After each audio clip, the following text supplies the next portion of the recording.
Good afternoon, ladies and gentlemen. I'll cut straight to the chase.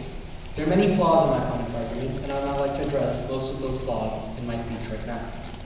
One of the points my opponents bring up is that they don't have anything about democracy in their speech. They're dealing with human rights. And yet, ladies and gentlemen, the negative team would like to show you how it is impossible to change the human rights condition in China without making it a democracy, something which is not acceptable. So let's overview this. They're saying that China can stay the way it is, we just want to change its stance on human rights. If China stays the way it is, it has the right to do whatever it wants. It's a communist dictatorship.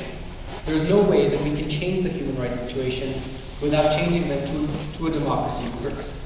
So what my opponents are saying is that we have to change China to a democracy because that is the only way we can reduce their human rights infractions. Now, why is that bad? My partner has already given you many examples as to why democracy is something that needs to take a long time to get into a system. I'd like to ask you this: what was the first successful democracy on planet Earth? The first successful democracy on planet Earth was in Greece, and that democracy took many years, many hundreds of years to develop. It is just not feasible to think that democracy can come to China in the space of 2 to 3 years. Because what are we doing with this program? We're putting pressure on China to change to our ideals, when in fact we have no right to do that. We cannot tell China to change to our ideals simply because the majority of Chinese people support their government. Yes, ladies and gentlemen, in a study done by the US version of the Chinese embassy, and in an anonymous poll, 80% of the Chinese population supports their government. 80%. That is quite a large majority.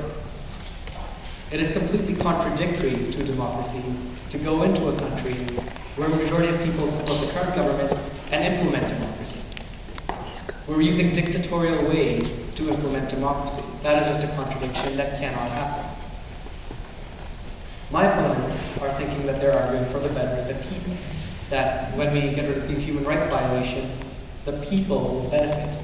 However, the people are happy right now. There's no need to change because the people are happy.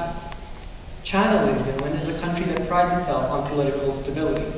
There's no reason for America to go into China and change that stability to make it unstable.